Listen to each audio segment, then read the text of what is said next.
Howdy, it's Mr. Russell coming at you with mixtures and pure substances. Let's first look at these red dots. I have 10 red dots here, and let's just assume that they're all the same size. So are all the dots identical to each other? They're all red, and they're all the same size. So yes, they are identical to each other.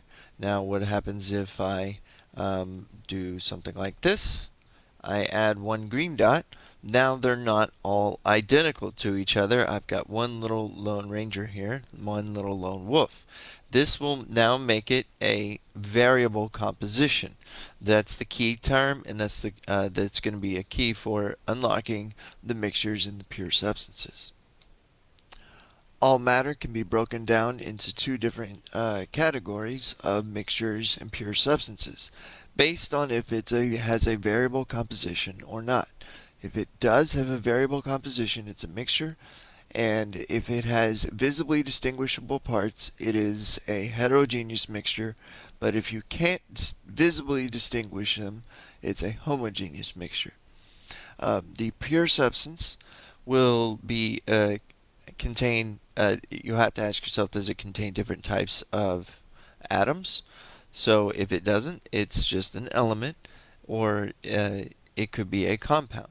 And if it does, it's a compound. You can move in between the two by different chemical methods, like a chemical reaction. Elements can be broken down into atoms, just to further break them down. Mixtures have variable composition, and they are, which means the surrounding molecules can be different. They're either homogeneous or heterogeneous, and salt water is a great example of a mixture. It would be a homogeneous mixture because you can actually see the salt in the water. This is the chemical formula we would use for that, because salt is sodium chloride, and it is dissolved in water. That's what the AQ means. AQ means aqueous, from the Latin word aqua. So aqua, it means water, so that means aqueous means it's dissolved in water. Salt dissolved in water.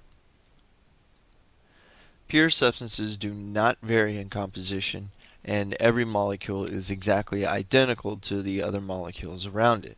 It can either be an element or a compound. Water is a pure substance, even though it has hydrogen and oxygen in it. All of the molecules around it are still water molecules. So they're all H2O, H2O, H2O, H2O, H2O, H2O. So even though they have two different elements in them, so that would be an example of a compound. Here's some examples for the visual learners. The mixtures are could be pine, oak, and cedar, because they're all different types of wood. So they're all different heterogeneous mixtures. This is another heterogeneous of a mixture of iron and sulfur. You could have trail mix, pizza. These are all heterogeneous here, and this is the only homogeneous one here, where it's salt being dissolved in water. And then let's see, I'll scroll up and move my picture. The pure substances are the gold bars. Solid gold bars are purely gold, so there are only gold atoms in there. A pure diamond, would only have carbon atoms in it, so those would all be identical to each other. And the water would all have H2O molecules, all of it. Pure bottled water would be a pure substance, and pure salt. So salt and water separately are pure substances, but mixed together are actually mixtures. A pure substance is an element represented by one single element symbol found on the periodic table. Usually just writing the symbol off the periodic table. We have helium, silver, and zinc here. So, and a compound is represented by a combination of elements. Carbon dioxide, carbon monoxide, hydrogen gas, even though it's two hydrogen atoms bonded together, even though they're the same hydrogen atoms, they're actually considered a compound because they're bonded together. And the glucose molecule as well is also a compound. Now, mixtures could be homogeneous, where they are not visibly distinguishable, and air is a perfect example of this, where all the air in the room is all the same type of air. You could still breathe the same up in the corner of the room or down at the bottom of the room. Then you would all get the same type of air. But air is a mixture, even though you can't see it. It is a mixture of nitrogen gas, oxygen gas, and carbon dioxide gas. I'd remember this one. It's going to be on your test. Now, the saltwater solution, contact lens solution, and anything else that's completely dissolved in water is a homogeneous solution. And then we've got a trumpet down here. A trumpet is brass, but brass isn't on the periodic table. So brass is actually an alloy between copper and zinc. Heterogeneous solution or a heterogeneous mixture is a visibly distinguishable has visibly distinguishable parts. It only takes one impurity to make it a heterogeneous solution or heterogeneous mixture. Just like a piece of granite is a great example. Now that we understand what they all are, we can now understand how to separate the two of them. So we could use a process called distillation, which is very popular for homogeneous mixtures, where you would actually take some heat and apply it to a homogeneous solution that is impure. They have the two substances have different boiling points. So water will actually boil lower than, say, salt. Water's boiling point is 100 degrees Celsius, and salt's boiling point is something like 1500 degrees Celsius. So it's much higher. So as the water boils away, it will turn into a gas here.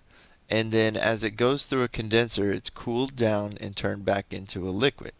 It then now will drip down and into a receiving flask, and now we have pure water. The filtration is a great way to separate a heterogeneous mixture, typically a salt where there's a solid and a liquid just kind of mixed together.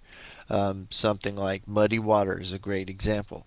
And you could just take and let gravity do the work and catch all the solid in the filter paper and let the liquid just drop down into your receiving flask.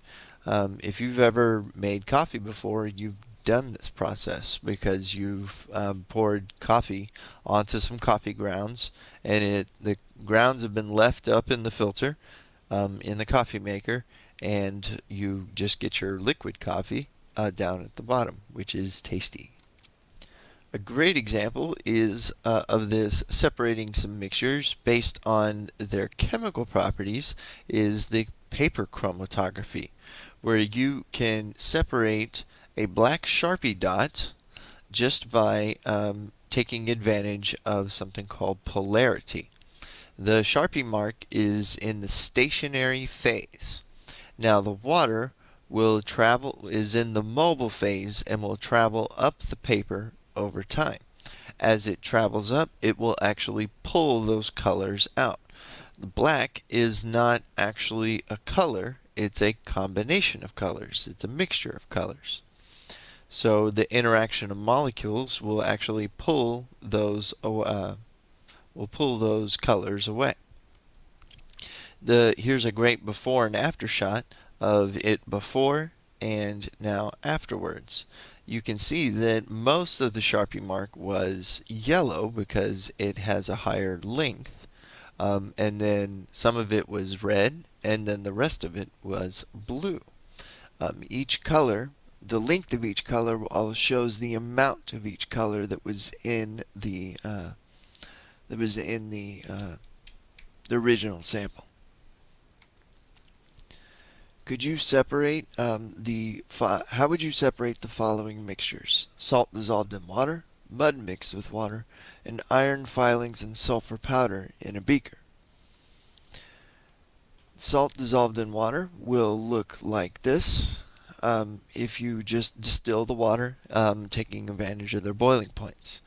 Mud mixed with water can be changed by several different ways. Either let the mud settle and decant, or just pour out the water. You could freeze it and let the water freeze and just wipe off the mud or dirt. That could work. Or just filter the muddy water through some paper. You could also use a magnet to separate and take advantage of the physical properties of magnetism to separate the iron and the sulfur. So, could you fill in the blanks of this concept map now?